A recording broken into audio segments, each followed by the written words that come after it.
Abu Janda mengaku dibayar dengan nominal yang besar tanpa menyebut jumlahnya. Pertanyaan kami untuk klarifikasi kepada publik. Pertama, apakah Permadi Arya dibayar dengan anggaran APBN? Kedua, apakah demokrasi kita akan dibangun dengan influencer dengan karakter seperti Permadi Arya? Yang beberapa komennya menjurus pada tuduhan rasialis dan penistaan agama. Kembali lagi bersama TV Rakyat News. Sebelum menonton video ini jangan lupa like, comment, subscribe, and share. Terima kasih. Kali ini kita kembali lagi membahas terkait nama Permadi Arya alias Abu Janda yang saat ini sedang viral dengan segala kontroversialnya melalui media sosial.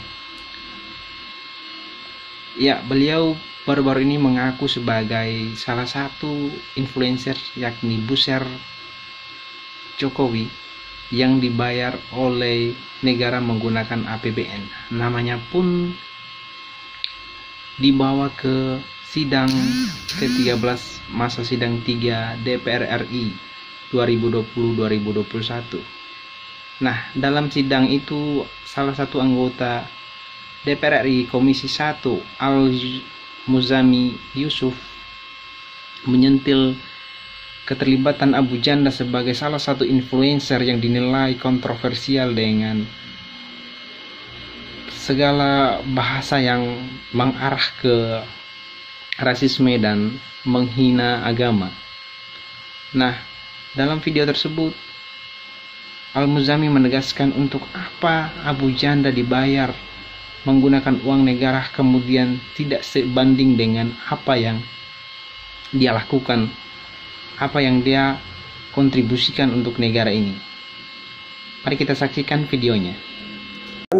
Assalamualaikum warahmatullahi wabarakatuh. Waalaikumsalam. Salam sejahtera untuk kita semua, pimpinan dan anggota DPR yang terhormat, hadirin sekalian. Saya Al-Muzamil Yusuf, A420, fraksi PKS Dapil Lampung. Pada kesempatan yang berharga ini, saya ingin menyambut baik himbauan Presiden Jokowi saat peluncuran laporan tahunan Ombudsman pada 8 Februari 2021 agar masyarakat lebih aktif sampaikan kritik dan masukan terhadap kerja pemerintah. Statement tersebut dipertegas kembali oleh Sekretaris Kabinet Bapak Pramono Anung pada peringatan Hari Pers 9 Februari 2021 mengatakan bahwa pemerintah butuh kritik yang pedas dan keras dari pers. Maka dengan fungsi melekat DPR, yakni fungsi pengawasan terhadap jalannya pemerintahan, tentu saya mengapresiasi statement pemerintah tersebut. Oleh karena itu, pada kesempatan ini saya ingin memberi catatan saya terhadap kebijakan pemerintah terkait dana APBN untuk influencer. Data di media, peneliti ICW dalam sebuah diskusi 20 Agustus 2020 menyebutkan pemerintah Jokowi telah menggelontorkan dana lebih dari 90 M sejak 2014 untuk influencer dan key opinion leader. Disebutkan tak tertutup kemungkinan dana lebih besar dari itu, lebih besar dari 90 miliar tersebut. Detik 20 Agustus 2020. Komentar serupa dari anggota Komisi 11 DPR bahwa wacana pemerintah untuk membayar influencer sebesar 72 M harus dihitung matang karena saat ini APBN tengah sulit. Memang pembicaraan tahun 2020. Di tengah catatan sikap kritis terhadap penggunaan dana influencer pada Dialog Detik Senin 1 Februari 2021, Permadi Arya dengan nama fiksi Abu Janda mengaku bahwa sejak 2018 menjadi tim sukses Pak Jokowi yang mengajaknya bergabung menjadi influencer. Abu Janda mengaku dibayar dengan nominal yang besar tanpa menyebut jumlahnya. Pertanyaan kami untuk klarifikasi kepada publik. Pertama, apakah Permadi Arya dibayar dengan anggaran APBN? Kedua, Apakah demokrasi kita akan dibangun dengan influencer dengan karakter seperti Permadi Arya yang beberapa komennya menjurus pada tuduhan rasialis dan penistaan agama. Tuduhan rasialis terhadap Natalis Pigai tidak usah saya ulang, kita ketahui bersama. Terkait dengan isu agama, khususnya isu Islam, saya kutipkan ucapan yang bersangkutan. Ya. Islam itu agama arogan. Komentar pada periode sebelumnya, terorisme punya agama, agamanya Islam. Untuk selengkapnya silakan melihat medsos yang bersangkutan.